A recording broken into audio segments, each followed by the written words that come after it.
sesuatu yang wajib kita rebut segala-gala kemuliaan yang dijanjikan Allah Subhanahu wa taala di awal 10 hari pertama bulan Dzulhijjah ini, berdasarkan kepada apa yang telah disebutkan Allah dalam Al-Quran, wal fajri wa layalin ashrin, demi waktu fajar dan 10 malam daripada bulan Dzulhijjah, 10 malam pertama dari bulan Dzulhijjah. Alhamdulillah, dalam hal ini tuan-tuan dan puan-puan semua, walaupun kita tidak berkesempatan untuk berada di tanah suci sesaat ini bersama dengan jutaan umat Islam yang sedang berkumpul menanti saat untuk wukuf di Arafah, walaupun begitu keadaannya dan kita tak berkesempatan untuk sampai ke sana, tapi hakikatnya kita masih lagi dalam suasana pahalanya, ruang-ruang pahalanya kita dapat kutip walau di mana kita berada, walaupun di mana kita berada sekalipun. Allah Subhanahu wa taala tidak pernah membezakan kedudukan hamba-Nya walaupun berbeza lokasi dan lokaliti, sebagaimana hamba-Nya dalam keadaan beramal, beribadat kepadanya. Rakan-rakan kita di Mekah sekarang ini, pastilah mereka berada di tanah yang berkat, mereka berada di lokasi yang penuh keberkatan, benar, itu tak boleh kita sanggah.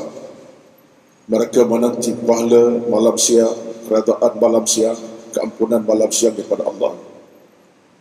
Kita pun sama, walaupun tidak berada di kota suci Makkah, juga berpeluang untuk meraih pahala yang sama, keredaan yang sama, keampunan yang sama. Apa dalil buktinya? Dalilnya ialah Nabi bersabda kepada kita dalam hadis daripada Imam Al-Bukhari, an Ibn Abbas radhiyallahu anhuma, anna Nabi sallallahu alaihi wasallam qala, ma min ayyamin al-'amalu salihu fiha ahabbu ila Allah min hadhihi al-ayyam, يعني أيام العشر.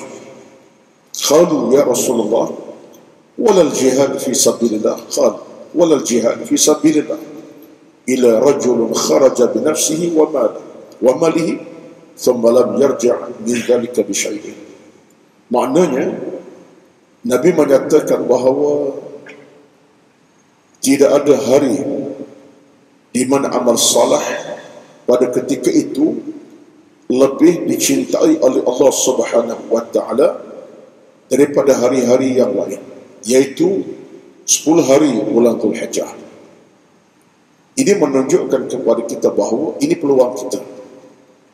Walaupun kita di Malaysia bukan di depan Kaabah, walaupun kita di Shah Alam bukan di padang Arafah, sekalipun berjanji di atas jaminan ini, Nabi bersabda, Allah Subhanahu wa taala akan merahmati siapa yang beramal dengan amal salah bila 10 hari pertama bulan Dzulhijjah.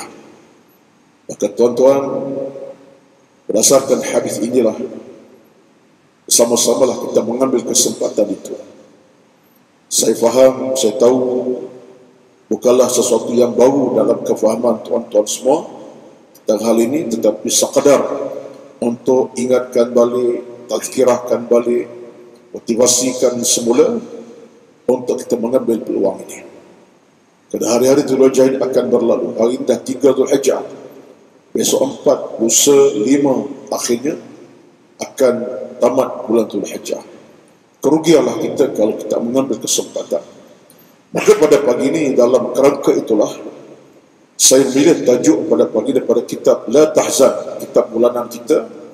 Saya ambil tajuk bernombor 121, muka surat 235, sesuai dengan matlamat ataupun situasi sekarang, iaitu pagi Dzulhijjah ini. Saya ambil tajuk ini untuk dikaitkan.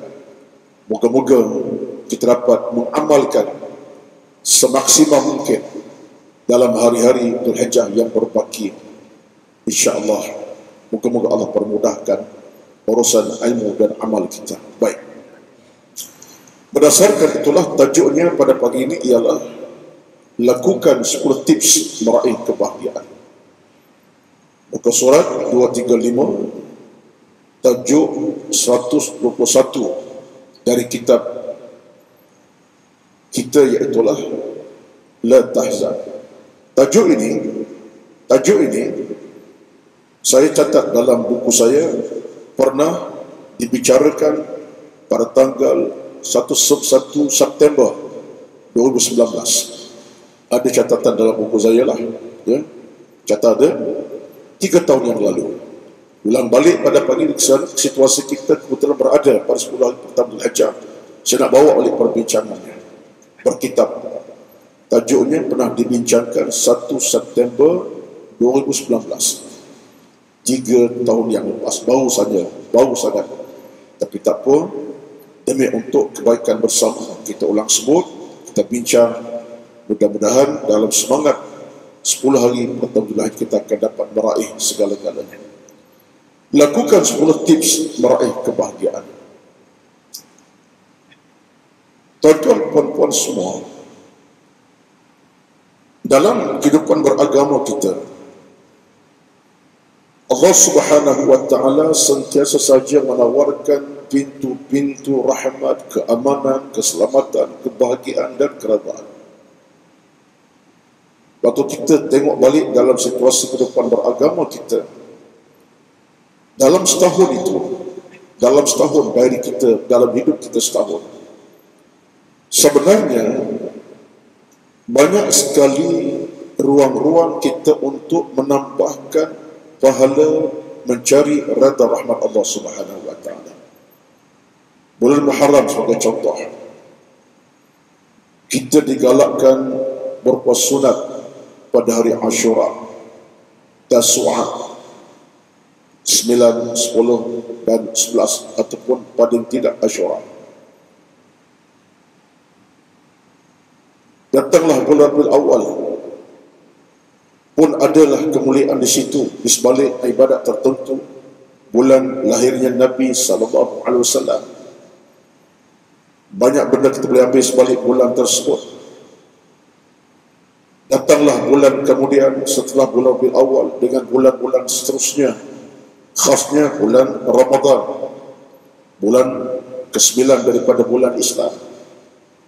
Pastilah bulan Ramadan, bulan yang penuh kerahmatan, keberkatan, keampunan, keselamatan dan segala-galanya. Demikian datang bulan Syawal. Bulan Syawal datang pula hari-hari dinamakan sebagai Sittu Syawal. 6 hari dalam bulan Syawal. Hari-hari yang penuh dengan keberkatan, menanti kita rahmat, keredaan, keampunan, baikash di Allah Subhanahu wa Ta'ala. Datang pula bulan Dhul Hijjah sekarang ini, hari-hari di mana Allah janji dengan segala pintu rahmat dan berkat. Semua ini tuan-tuan, kalau kita tengok secara mata kasarnya lah, fokusnya adalah untuk apa? Allah datangkan semua itu untuk tujuan kita mencipta kebahagiaan. As-sa'adatu fid daraini. Batulah kata seorang tokoh besar, iaitu Al-Imam An-Nawawi rahmatullah. Apa kata Imam Nawawi? Dia kata sebenarnya saya ambil terjemahan sajalah. Sebenarnya kata Al-Imam An-Nawawi rahmatullahi alaihi, dalam perjalanan harian kita, perjalanan mingguan kita, bahkan tahunan kita, kita berada dalam lingkungan kemuliaan dan keselamatan yang berturutan. Dalam seharian kita, bahkan mingguan, bulanan kita berada dalam lingkungan keselamatan dan keamanan. Allah jadikan hari-hari kita, bulan-bulan kita dalam maksud yang tersirat apa Nawawi, untuk menjadikan kita bahagia, bukan celaka. Kita beruntung, bukan kerugian. Kita menang, bukan tewas. Waktu Allah jadikan hari-hari sebagai hari memenangkan kita. Wa tilkal ayyamu nudawiluha bainan nas. Allah gantikan hari-hari untuk jadi menang dan berjaya. Cuma tinggal lagi, kata Nawawi, ialah ada orang sedar, ada orang yang jahil, ada orang yang faham, ada orang jahat. Itulah manusia. Yang sedar, diambil kesempatan. Yang jahil, dia buat tak tahu. Yang jahat, terus dalam maksiat. Yang baik, kembali pada Allah Subhanahu wa Ta'ala. Itulah manusia. Kalau inilah ukurannya, kalau kita lihat dalam ukurannya, tuan-tuan sekalian, di mana kita berada? Apakah kita berada kelompok orang yang jahil? Apakah berada kelompok orang yang jahat? Tidak sama sekali. Kita nak jadi orang yang baik, yang sedar, yang insaf, yang berlumba-lumba untuk mencari rada rahmat Allah Subhanahu wa Ta'ala. Maka itulah di antara perkara yang dimasukkan daripada kitab kita pada pagi ini. Lakukan 10 tips meraih kebahagiaan, apalagi dalam bulan Dhul Hijjah yang malam siangnya penuh kerahmatan dan kemuliaan. Alhamdulillah. Pertama, duduk sambil beristighfar pada waktu sahur. Ini yang pertama dicatatkan oleh pengarang kitab kita, Dr. Aid Al-Qarni. Duduk sambil beristighfar pada waktu sahur. Allah berfirman dalam Al-Quranul Karim, Al-Imran 17, wal mustaghfirina bil ashar, dan orang-orang yang memohon ampun di waktu sahur. Yang pertama, untuk meraih kebahagiaan, duduk sambil beristighfar pada waktu sahur. Maksudnya, tuan-tuan, kita bangun, kita bersihkan diri, haparkan sejadah, ambil wuduk yang lengkap, pakai pakaian solat yang sempurna, tegak angkat takbir, rukuk dan sujud, dari cecah ke bumi dalam solatnya, kemudian angkat tangan diangkat, merintih mohon kepada Allah keampunan, tasbih tahmid diucapkan. Bila kata para ulama ini, bila kata Syekh Al-Qarni, sambil istighfar pada waktu sahur. Wal mustaghfirina bil ashar. Pastilah tuan-tuan, ini saat yang paling penting sekali kepada kita. Sementara pada bulan Dhul Hijjah ini, malam-malamnya adalah malam yang agak penting kita ambil kesempatan untuk merapati Allah Subhanahu wa Ta'ala. Nak tumpah air mata, tumpahkanlah.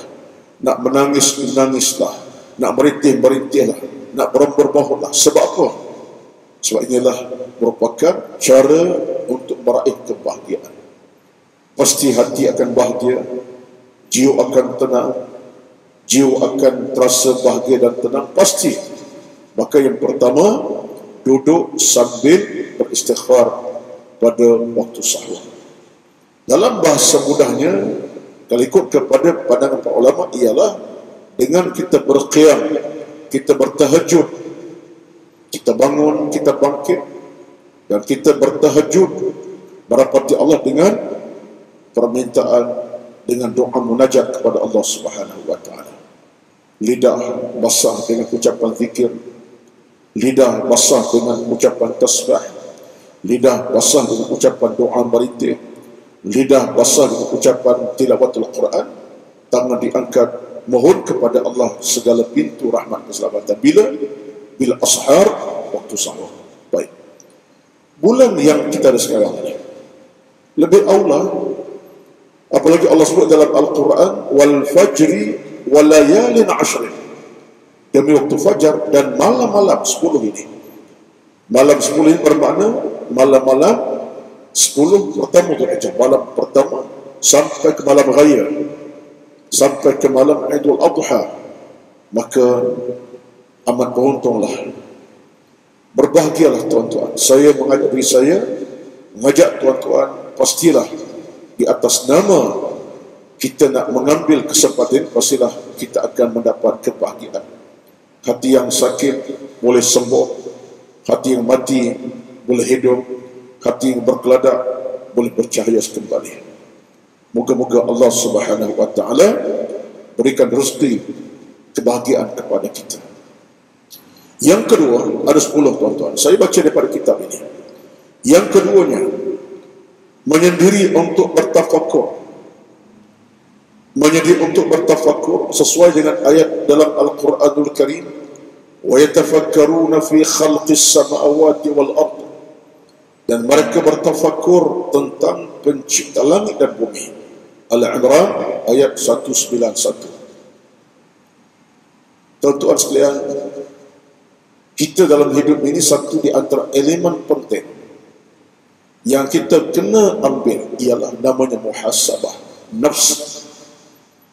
Muhasabatun nafsi ini disebut sebagai muhasabah diri, menyendiri untuk kita merenungi diri kita. Itu nama muhasabah. Kita cek semak di mana kekurangan, di mana kekuatan, di mana kelemahan, di mana kelebihan, di mana kesilapan, di mana kebaikan, di mana keburukan, di mana kebenaran. Itulah sebab dalam agama, dalam hal ini Allah sebut kepada kita wa yatafakkaru, merenungi diri, menyendiri, melihat apakah nilai yang kita ada sesaat ini, nilai yang telah sempurna disempurnakan oleh ilmu dan amal kita, ataupun ada kekurangan yang banyak dalam hidup ini atas sebab kesilapan yang tak sengaja dilakukan, kesilapan, dosa disengajakan, tak sengaja.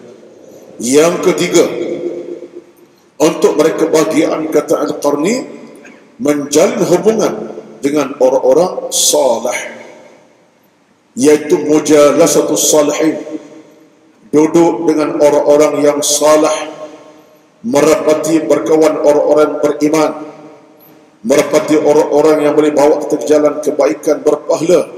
Namanya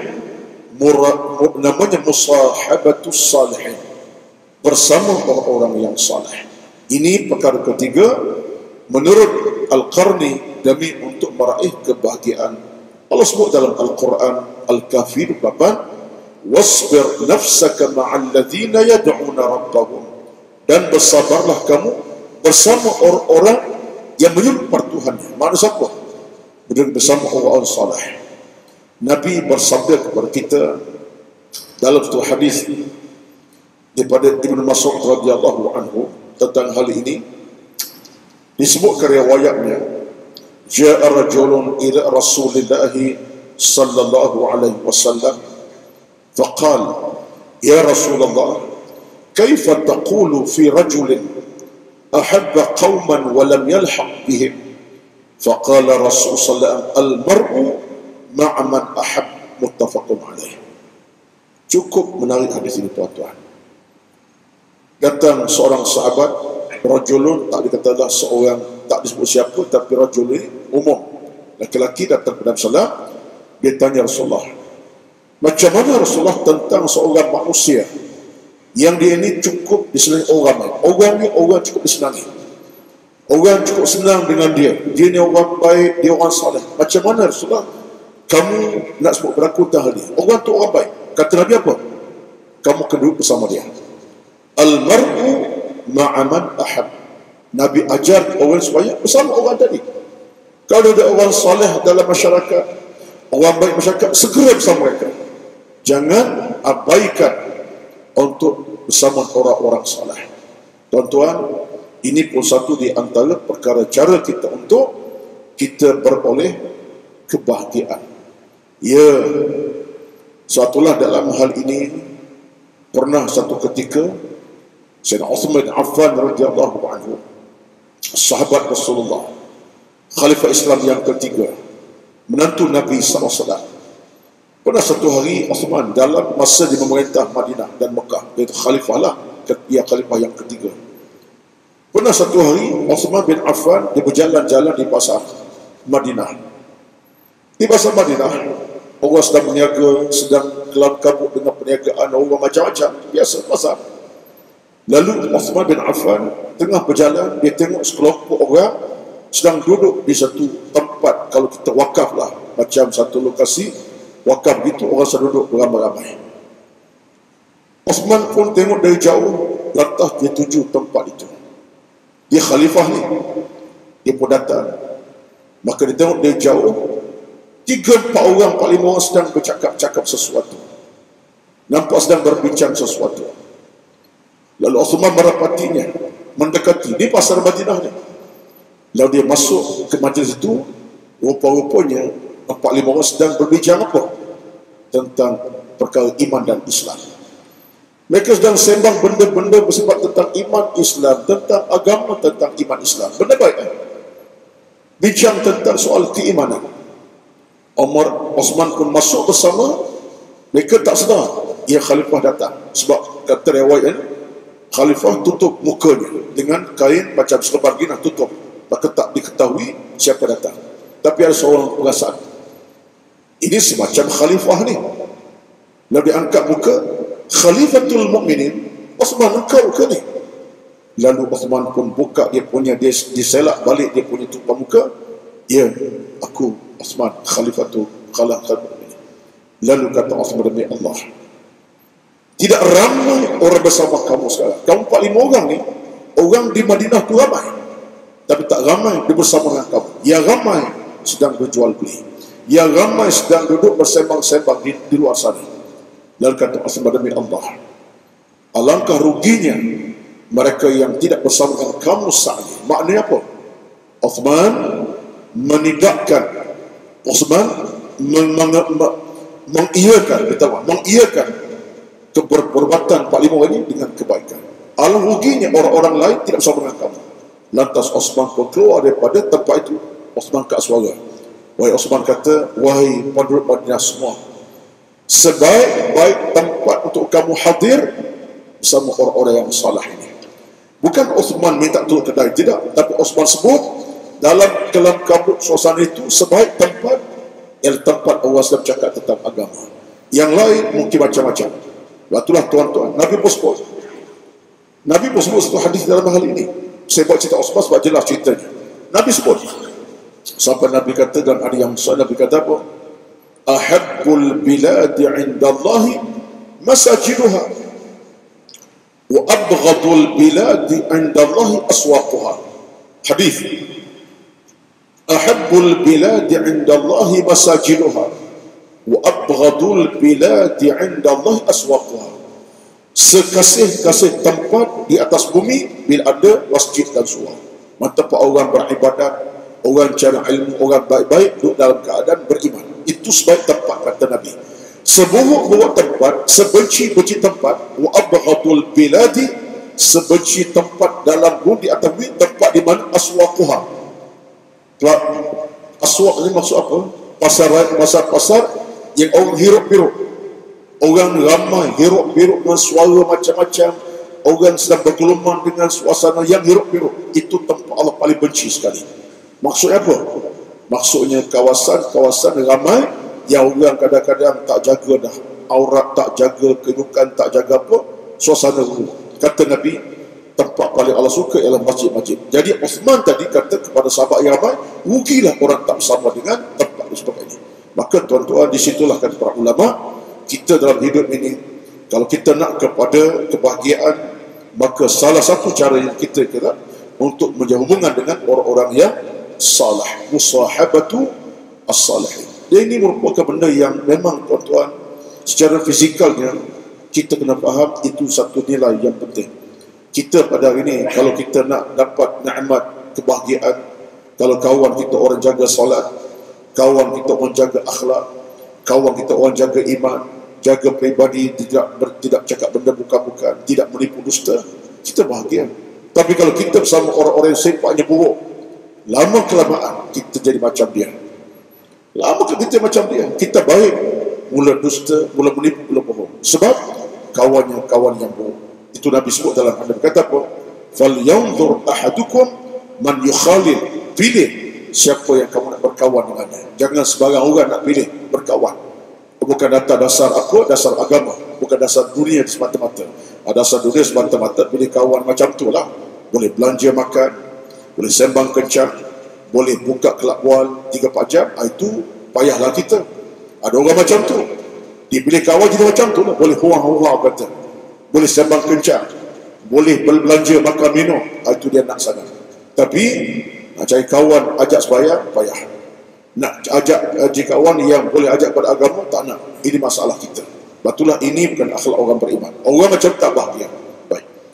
Yang keempat, kata Al-Qarni dalam kitabnya, apakah tips untuk meraih kebahagiaan? Yang keempat, perbanyakkan zikir kepada Allah Subhanahu wa taala.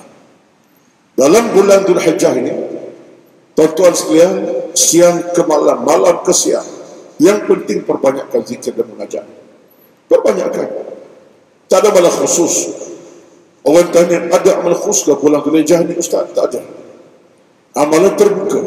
Lagi mana dia sifat zikir, bersifat zikir tasbih, silakan. Yang penting banyakkan. Maka orang banyak berzikir, dia akan meraih kebahagiaan berdasar firman Allah Subhanahu wa taala, "Udzkurullaha dzikran katsira." Berzikirlah kepada Allah dengan sebanyak-banyaknya. Al-Ahzab 41. Baik. Kemudian yang kelima, kita nak rushing sebab dah habiskan 10 ni. Yang kelima, untuk meraih kebahagiaan, melakukan solat sunat 2 rakaat dengan khusyuk. Melakukan solat sunat 2 rakaat dengan khusyuk. Ini amalan terbuka. Batulah dalam kesempatan kita dengan bulan Dzulhijjah ini, solat duha laksanakan. Paling kurang 2 rakaat dengan khusyuk.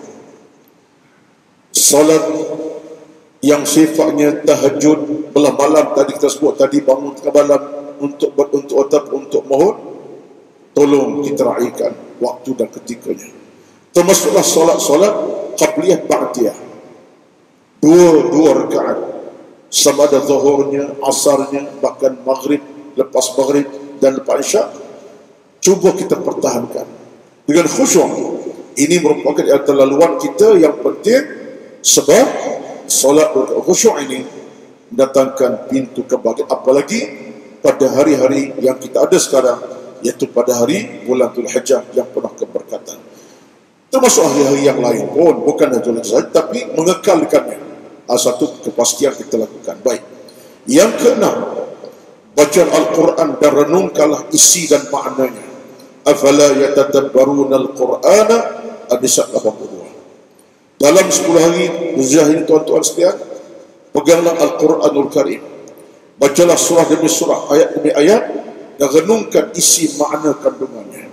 Tengoklah makna terjemahan. Ayat ke ayat apa ayat kita baca.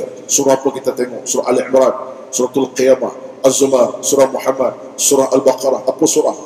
Tengok makna dan isi kandungan, renungkanlah. Tak dapat banyak, sikit pun tak apa. Apa ayatnya, apa kata-kata, apa bicara Allah dalam ayat tersebut. Ini yang keenam, bacalah Al-Quran. Yang ketujuh, berpesunatlah walaupun pada hari yang sangat panas. Berpesunat walau hari yang sangat panas. Dalam 10 hari pertama ini, semampu kita membuat hari-hari 1 hingga 9 tani'ah. Mungkin pagi ini pun ada yang berpuasa, tani'ah lah. Tak mampu atas faktor-faktor kesihatan. Hari Minggu pula, hari di mana banyak kenduri, macam ini ada kendara, raihkan kenduri. Itu lebih afdal. Dalam banyak situasi, afdal raihkan kenduri, takkan teman taulan. Sebab dalam agama ijabatul da'wah, tunaikan jemputan satu amanah dalam beragama. Baik, tak apa.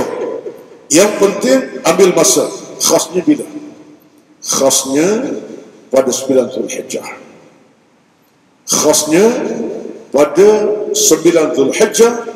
Maka ini antara waktu yang cukup afdal, waktu yang cukup beristimewa, waktu yang cukup besar harga dan nilainya. Satu tuan-tuan dirahmati Allah sekalian, pada 9 Dzulhijjah atas nama puasa Arafah kita tunaikanlah 9 Dzulhijjah. Dan lokaliti kita bukan Mekah, lokaliti kita di Malaysia.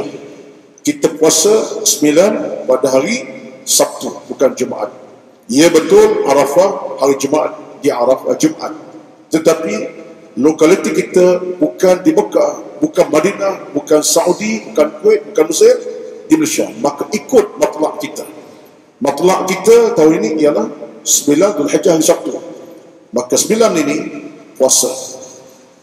Nabi berjanji betapa Allah akan ampunkan dosa kita setahun yang lalu dan akan datang. Ini tuan-tuan satu amalan yang jangan kita abaikan. Semampunya ambillah kesempatan untuk sunat Arafah 9 Dzulhijjah. Tuan-tuan dirahmati Allah sekalian, di samping puasa hari-hari yang lain, contohnya hari ke-8 kita nak bahas puasa, silakan, tak ada masalah. Hari Khamis gabung dengan hari Isnin, macam besok hari Isnin gabung dengan hari Isnin, hari Khamis, kemudian hari Sabtu puasa, silakan. Tetapi ingat bahawa 10 hari terakhir, 10 pertama Dzulhijjah ini satu keluar keemasan. Kerana puasa 10 hari ini ada keberkatan yang menanti kita, rahmat menanti kita si Allah Subhanahu wa taala. Baik. Kemudian yang ke-8, bersedekahlah secara sembunyi-sembunyi. Dengan maksud yang lain, infak harta kita kepada Allah Subhanahu wa taala. Hal ini menjadi asas utama dalam tempoh 10 hari pertama. Sebab itulah infak harta, menyumbang harta, derma sebanyak-banyaknya, semaksimalnya menjadi sesuatu yang penting diamali pada hari-hari bulan Dzulhijjah 10 ini. Mudah-mudahan sampai kepada kita pahala yang tak pernah ada sudahnya, pahala yang berterusan di sebalik sedekah kita sumbangkan itu. Baik. Yang ke-9 terakhir, ke-10 terakhir, ke-9, meringankan beban seorang muslim yang berada dalam kesulitan. Orang dalam kepayahan kita bantu tolong. Ni hari kita tahu ada orang susah 10 hari ini. 10 hari ini kita tahu ada orang susah, segera nak tolong bantu. Yang kepayahan dalam pelbagai bentuk lah. Tak cukup duit ke, tak cukup harta ke, kita sumbang. Berikan makanan seumpama anak yatim, seumpama macam tu. Ini antara perkara yang kita kena lakukan demi untuk kebahagiaan. Hadisnya panjang, saya tak nak baca hadisnya. Yang ke-10 ialah usahakan hidup di dunia dengan zuhud. Macam mana maksudnya? Usahakan hidup zuhud dengan makna kita sentiasa letak dalam hati kita bahawa rezeki aku Allah beri amat besar, walaupun kecil, besar pada pandangan Allah Subhanahu wa taala. Aku tidak gelojoh dengan urusan keduniaan sampai tahap tak tahu dosa, pahala, haram, halal. Ini cara berzuhud.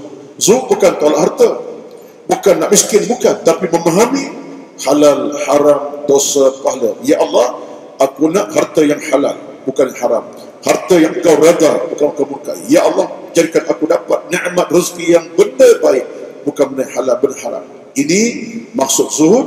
Sebab itulah kata para ulama, kezuhudan itu datang daripada hati yang bersih, hati yang mulia, bukan kerana tolak dunia, bukan. Zuhud bukan maksud tolak dunia.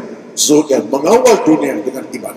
Itu zuhud, mengawal dunia dengan iman, mengawal hidup dengan iman kepada Allah Subhanahu wa taala. Maka tuan-tuan, 10 perkara yang sebut pada pagi ini dicatatkan oleh Al-Qadi kitabnya, dan saya kaitkan sebab kita berada pada kesempatan 10 pertama Dzulhijjah ini.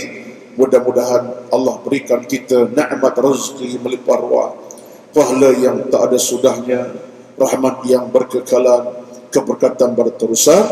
Maka mudah-mudahan semuanya kita capai